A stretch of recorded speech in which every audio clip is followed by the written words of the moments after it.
It's a big game out west. These two teams set to get it on back-to-back games. It's Shai Gilgeous-Alexander and the Oklahoma City Thunder taking on Paul George and the Los Angeles Clippers. And Paul George will be the biggest headline coming out of this one. Some for good, some for bad. You'll see. George throwing it down, looking pretty explosive right there. Kawhi Leonard, never forget about the claw. He looks healthy and ready to make a postseason run. He gets the deuce. He thought he got fouled. He gets one technical. Then Terrence Mann comes over to argue for his mans. He gets two technicals and gets ejected. You see, he tried to throw a basketball, but the ball wasn't really going for it. Like, you're not about to throw me because you got kicked out of the game. We're in the third quarter. No, he didn't. At age 32, Paul George still throwing down in-game 360s. That is nasty, by the way. Just gliding in the air for PG-13.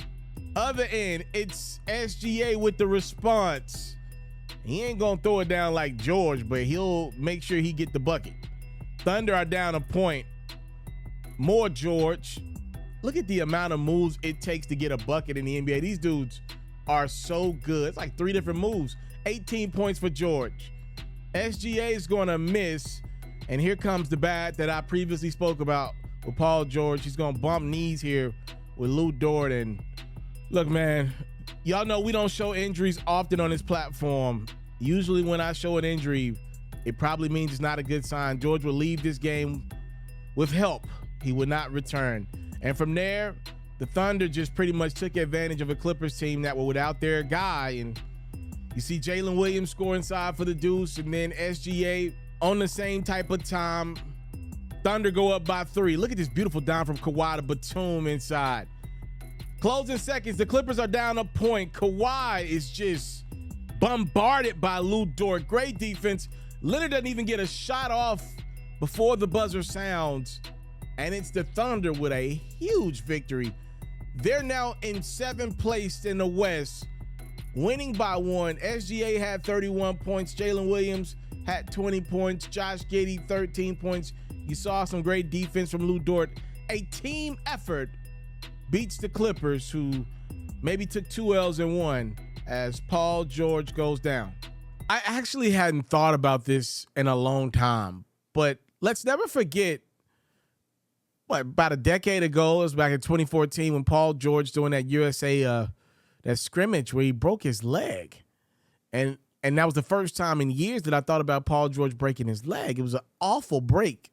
Remember, like that 2-year span we had Paul George's breakdown. I think we had Kevin Ware's break as well. Just both were ugly to see out of Louisville. Remember that one?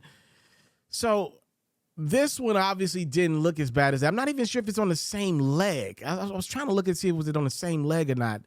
I don't think it was even the same. I don't know. I gotta go check that one. Don't quote me on that. But whatever the case may be, that didn't look good. Paul George was not able to walk out of that building on his own, the Crypto.com arena on his own. Apparently there were carts involved. For everybody that's concerned, there were carts involved. That's not good. That didn't look good.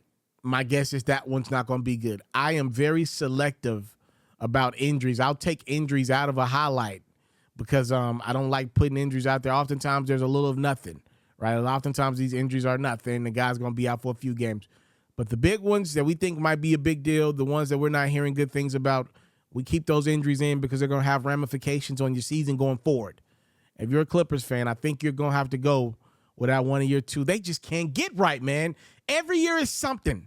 They cannot have a healthy run as a tandem. You know what's hurting them right now? 2 things. They didn't take that bubble series enough, and the Nuggets came back and beat them 3-1. And the second thing is the fact that Kawhi Leonard in 2021 got injured in the playoffs, and it caused him to miss an additional season. You never want anybody to tear their ACL, but obviously tearing it in the playoffs not only going to end your postseason run, in which the Clippers would have had a great shot at beating the Phoenix Suns in the Western Conference Finals if Kawhi were healthy. Not only did it end that run, the whole next year was a dud. You're not going to bring a guy back in March or April, especially Kawhi Leonard, the way he, caters to his body. The fact that injury cost you 2 runs, and the fact that the Clippers were unable to make a run at this thing last year, that might have been their last healthy run together. I don't know, man. Do you believe in the Clippers jinx? Do you believe in it? Because this feels pretty jinxy. The fact that Paul George's season may be over. We'll see. Hopefully not. Knock on wood. Hopefully not. But if I were a betting man, that was not one of the better looking injuries. Clippers lose a tight one against the Thunder.